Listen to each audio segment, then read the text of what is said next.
I'm Tolly Swift and this is the latest car, an E92 BMW 335i. For more helpful videos on this car and many others, please check out my channel.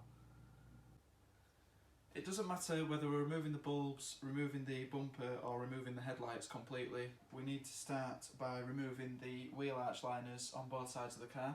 So BMWs do tend to be pretty low, it doesn't matter which models you're working on.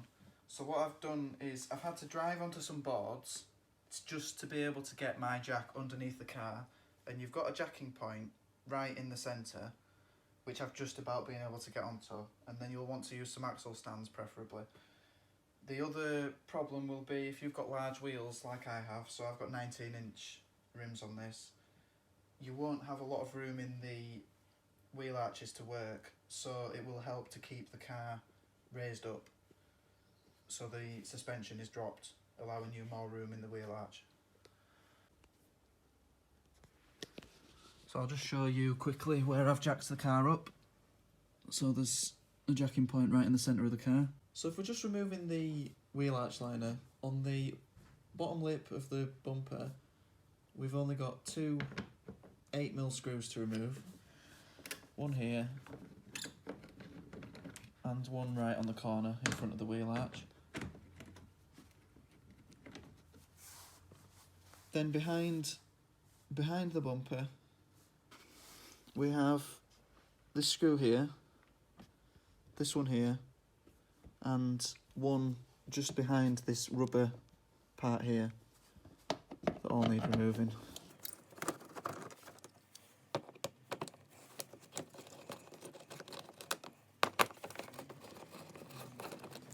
It's completely up to you whether you remove this rubber component here.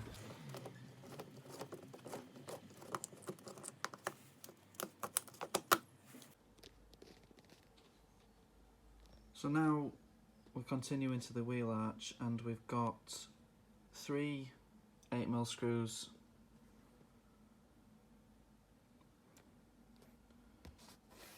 near the edge.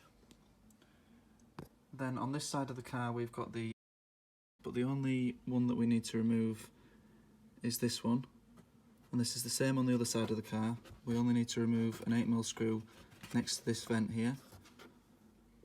We've got a 10mm plastic nut here, and along the top edge of this part of the wheel arch liner we've got another three 8mm screws, so one missing from that hole.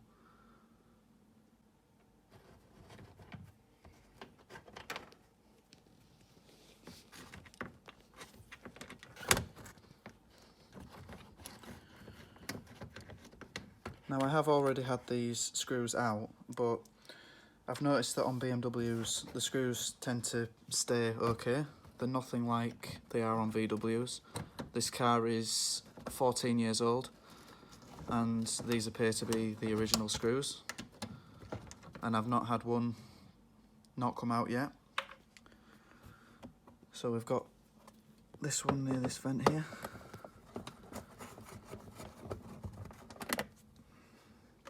And the remaining three on the top. I've already taken one out.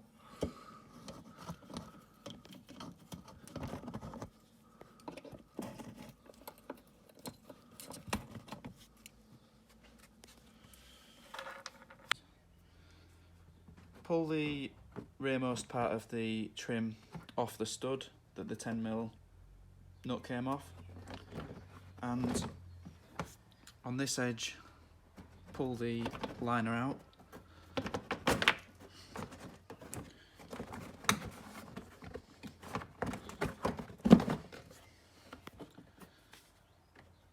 There may be a small plastic clip holding it to the bumper, but then you'll be able to drop it away from the upper part of the wheel arch liner and out of the car.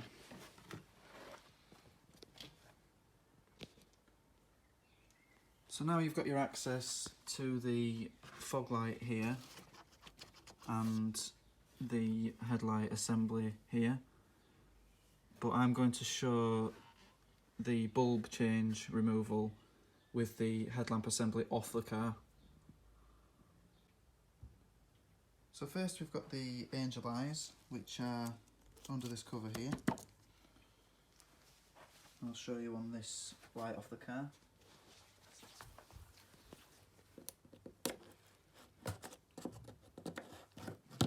Got Bojo tip 9 to open the cover, and we need to twist the bulb anti-clockwise.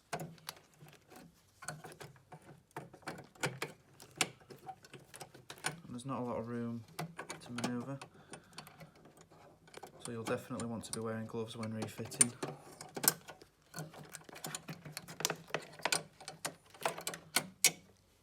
And we've got a H8 bulb.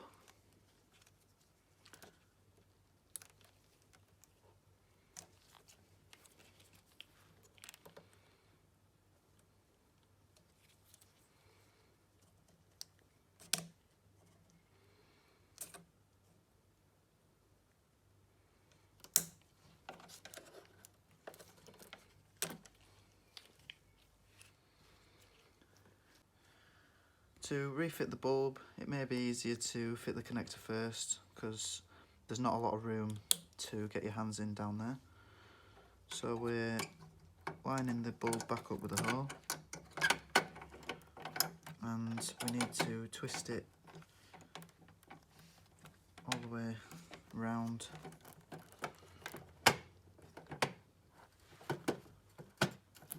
to that point there, and then turn it clockwise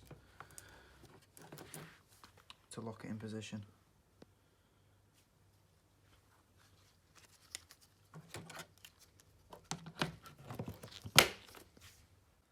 So now we've got the indicator bulb. You twist this anti-clockwise, and we've got a PY24WSV bulb.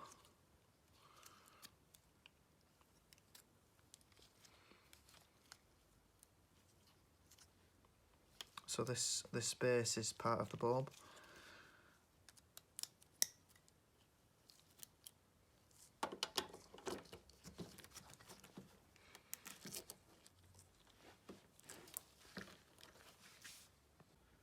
The HID dipped and main beam bulb is behind this cover here, and we've got 5 T20 Torx around the cover.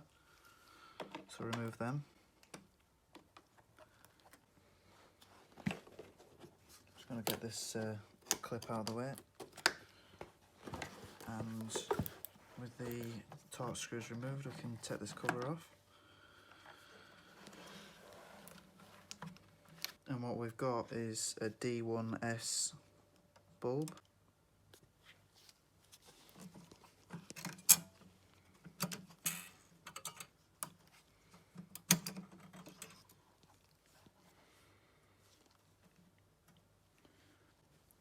So the D1S bulb is this whole assembly, and we just remove this connector here.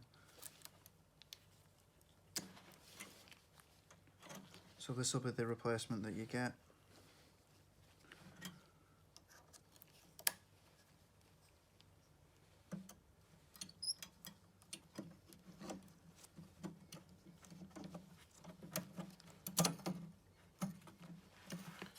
Make sure it's fitted square and below these hooks here.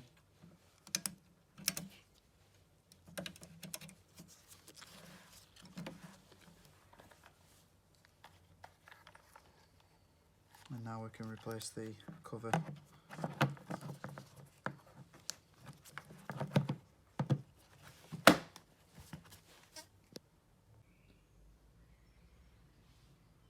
For the fog light, we've also got a H8 bulb, which after the connector is removed, we can just twist anti-clockwise, and this whole assembly is replaced.